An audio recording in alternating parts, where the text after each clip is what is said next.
we could see where he was. Now this is more of a typical exactly where you would find him in the wild. There's weed, there's dirty water. So Weeper, this guy's name's Weeper too. Funnily enough, he's from Weeper. So he'll be able to move around, and even though I'm going to have no idea where he is, he will know where I am. So he's probably not going to be able to see too well under that water, but if I stand my feet, even though I'm way back from the water, he's going to know where I am. And you notice too, this is like a bit of a jump up. Everyone, not that we don't take everything seriously, but this is just like, oh my god, oh my god, oh my god, because we just don't have no idea where he is. So we don't, unless I can see him, I do not go anywhere near that water. He's a big croc. He's probably maybe fractionally smaller than Mossy, but he is so fast from the edge of the water.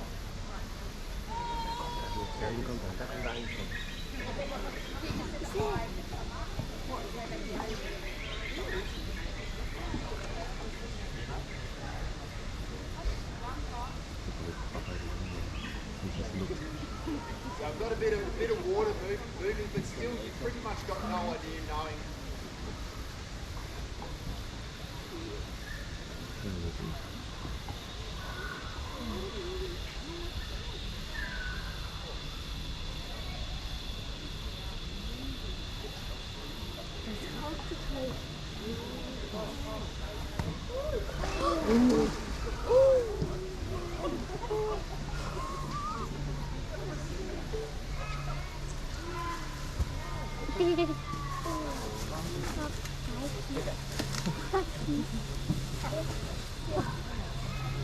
So Weeper's also a wild caught croc. He's pretty cool. He was about that big when he came to the zoo. He was caught because he was a problem animal.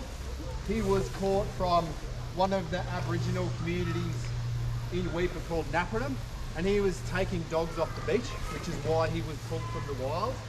And at some point in his life, he's been involved in a big fight where he's nearly had his whole tail ripped off. When he comes out again, if you have a look at his tail, he's got a couple of massive scars, one on each side of his tail, where at some point he's nearly had the whole thing ripped off, which shows how territorial they are and how much the boys, particularly once they get to his size, how much they'll fight. And this dirty water is just so good in showing you what we were talking about across the road, that when they go under, like that, you just can't tell, which is why when you guys are working up there, you just always assume there is. Just assume there's one in the water, because they move around, they can do whatever they do, and you just got no idea. The other thing, I don't think we mentioned it.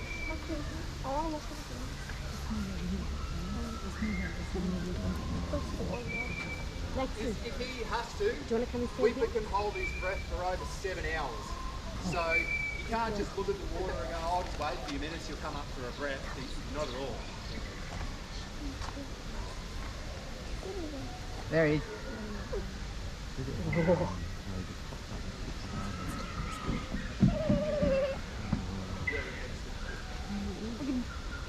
These guys know they're natural. Look at that.